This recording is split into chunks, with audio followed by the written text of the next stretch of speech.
여러분, 안녕하십니까? KJBR-TV를 시청해 주셔서 고맙습니다. 지난 시간에는 켈빈의 5대 교리 중에 두 번째인 무조건적 선택에 대해서 살펴보았습니다. 무조건적 선택이란 하나님께서는 구원받을 자를 세상 창조 이전에 미리 정하셨으며, 이 선택은 인간의 믿음이나 선행 등 어떤 조건이나 공로에 근거하지 않고 오직 하나님의 주권적인 은혜와 기쁘신 뜻에 따라 이루어진다는 교리라고 말씀드렸습니다. 이에 대해 가이슬러 교수는 하나님의 주권과 인간의 자유의지는 서로 모순되지 않고 함께 조화될 수 있다고 주장하며, 선택은 무조건적이 아니라 조건적 선택이라며 그 이유로 세 가지를 제시했습니다. 첫째, 하나님의 선택은 인간의 믿음을 미리 아신다는 것과, 둘째, 하나님의 은혜는 강압적이 아니라 설득적이라는 것이고, 셋째, 선택의 목적은 구원뿐만 아니라 복음 전도에도 있다고 말씀드렸습니다. 이 시간은 켈빈의 5대 강령 중 세 번째 시간으로 제한적 속죄에 대해서 챗GPT를 기반으로 수정 보완하여 살펴봅니다. 제한적 속죄란 예수 그리스도의 속죄는 모든 인류를 위한 것이 아니라 오직 하나님이 택하신 자들을 위한 것을 의미합니다.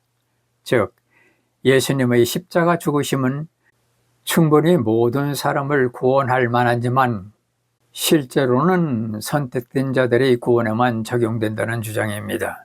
제한적 속죄는 예수 그리스도의 속죄가 효력적으로 모든 인류를 위한 보편적 구속이 아니라 하나님께서 선택하신 자, 즉 구원받을 자들을 실제로 구원하기 위해 이루어졌다라는 주장입니다. 그리스도의 피와 죽음은 능력상 모든 사람의 죄를 사하기에 충분하지만 실제로 그 속죄가 적용되어 구원을 이루는 사람들을 택한 자에 한정한다는 것입니다. 따라서 제한적 속죄는 예수님의 죽음은 모든 사람을 구속할 수 있는 충분한 능력이 있지만 실제로는 하나님이 택하신 이들에게 효과적으로 적용한다라는 입장입니다. 이와 같은 주장의 성경 근거는 요한복음 10장 11절 15절 말씀입니다. 나는 선한 목자라. 선한 목자는 양들을 위해 자기 생명을 주지만 이라는 말씀과 15절에 나는 양들을 위해 내 생명을 내놓느니라 라는 말씀입니다.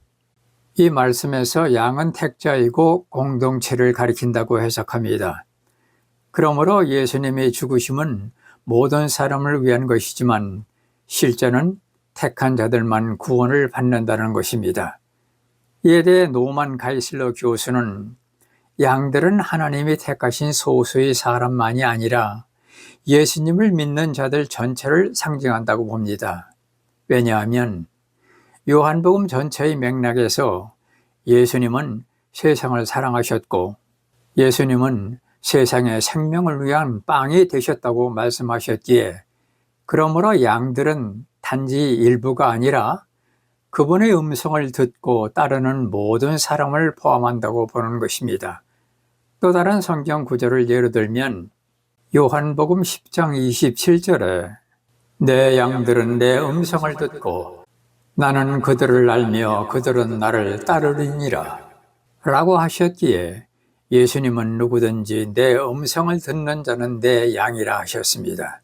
즉, 믿음을 통해 양이 되는 것이지 미리 선택된 자들만이 양이라는 뜻은 아니라는 것입니다. 그리고 나는 양들을 위해 생명을 내놓는다라는 말은 예수님이 모든 사람을 위해 죽으셨지만 그 속죄의 효력을 믿는 자들, 즉 예수님의 음성을 듣고 따르는 자들에게만 적용된다는 뜻으로 풀이됩니다. 켈빈의 제한적 속죄 교리를 근거로 하는 여러 성경 구절의 의미와 가이슬러의 해석을 살펴보겠습니다. 마태복음 1장 21절에 이는 그가 자기 백성을 그들의 죄들에서 구원할 것이기 때문이라 하니라 하신 말씀인데, 이 말씀에서 켈빈주의자들은 예수님이 자기 백성을 그들의 죄에서 구원하신다고 하였기에 여기서 자기 백성은 모든 인류가 아니라 하나님께 속한 선택된 자들로 주장합니다. 그러나 가이슬러는 자기 백성은 선택된 자들이 아니라 믿음을 통해 하나님의 백성이 될 모든 사람으로 보았습니다. 그래서 그는 이 구절을 제한적 속죄가 아니라 무제한 속죄의 문맥 속에서 이해하였습니다. 가이슬러는 예수님의 속죄가 모든 사람을 위한 것이라고 명확히 주장하면서 자기 백성은 믿음을 통해 그분께 속하게 될 자들 전체를 뜻한다고 본 것입니다.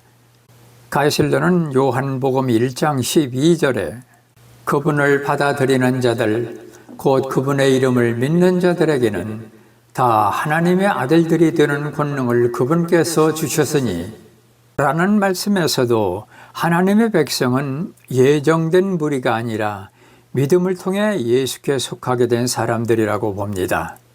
예수님은 특정한 사람들만이 아닌 세상을 향한 보편적 사랑을 위해 오셨습니다. 요한복음 3장 16절에서도 하나님께서 세상을 이처럼 사랑하사 자신의 독생자를 주셨으니 이것은 누구든지 그를 믿는 자는 멸망하지 아니하고 영존하는 생명을 얻게 하려 하심이라 하신 말씀에서 세상은 단지 택한 자만이 아니라 모든 인류 전체를 의미합니다. 따라서 자기 백성은 예수님이 오신 당시에는 이스라엘을 의미했지만 복음이 유대인에서 이방인으로 확대되었듯이 신약 전체의 흐름에서 보면 믿음을 통해 하나님의 백성된 모든 사람으로 확장되었습니다. 예수님의 속죄는 모든 사람을 위한 충분한 구속으로 믿는 자들에게만 효력이 있게 된다고 보는 것입니다. 켈빈주의자들이 제한적 속죄를 주장하는 또 다른 성경은 로마서 8장 33절 말씀입니다. 누가 하나님께서 선택하신 자들을 무슨 일로 고소하겠느냐 입니다. 이 말씀에 대해 가이슬러는 하나님께서 어떤 개인들을 무조건적으로 선택하셨다는 말씀이 아니고 오히려 하나님께서 그리스도 안에 있는 믿는 자들은 의롭다고 하시고 아무도 그들을 정죄할 수 없다는 구원의 확신 선언이다라며, 로마서 8장 33절은 예정론의 증거 구절이 아닌 믿는 자들에게 주어지는 구원의 보증과 확신의 말씀으로 이해했습니다. 켈빈주의자들이 제한적 속죄를 주장하는 또 다른 성경 구절은 요한복음 6장 37절부터 39절 말씀입니다. 아버지께서 내게 주시는 모든 자는 내게 올 것이요 내게 오는 자는 내가 결코 내쫓지 아니하리라. 나는 내 뜻을 행하기 위해 하늘로부터 내려오지 아니하고 나를 보내신 분의 뜻을 행하기 위해 내려왔느니라. 나를 보내신 아버지의 뜻은 이것이니 곧 그분께서 내게 주신 모든 것 중에서 내가 하나도 잊지 아니하고 마지막 날에 그것을 다시 일으키는 것이니라 라는 말씀입니다. 이 말씀에서 아버지께서 예수님에게 주신 자들을 켈빈주의자들은 택한 자로 봅니다. 그래서 예수님은 이 택한 자들을 위해 죽으시고 반드시 구원으로 이끄신다고 보는 것이지요. 즉 그리스도의 속죄는 보편적이 아니라 제한된 구속이며 주어진 자들만 구원에 참여한다는 주장입니다. 그러나 가이슬러 교수는 이 구절을 속죄의 적용이 믿는 자들에게만 미친다고 말합니다. 다시 말해서 예수님은 모든 사람을 위해 죽으셨지만 믿는 자들에게만 그 효력이 적용된다며 누구를 위해 대속하셨나가 아니라 이 대속이 누구에게 적용되나를 말한다고 강조합니다. 예수님의 대속은 보편적이지만 그 효력은 제한적이라고 말합니다. 즉 속죄의 충분성은 모든 인류에게, 속죄의 효력은 믿는 자들에게 해당한다는 것입니다. 여러분은 어떻게 생각하십니까? 지금까지 제한적 속죄의 의미와 반대 의견을 살펴보았습니다. 이에 대한 여러분의 의견을 댓글로 주시면 참고하겠습니다. 영상의 내용이 마음에 드셨다면 구독, 좋아요 부탁드립니다. 다음 시간엔 불가항력적 은혜에 대해서 말씀드리겠습니다. 시청해 주셔서 고맙습니다.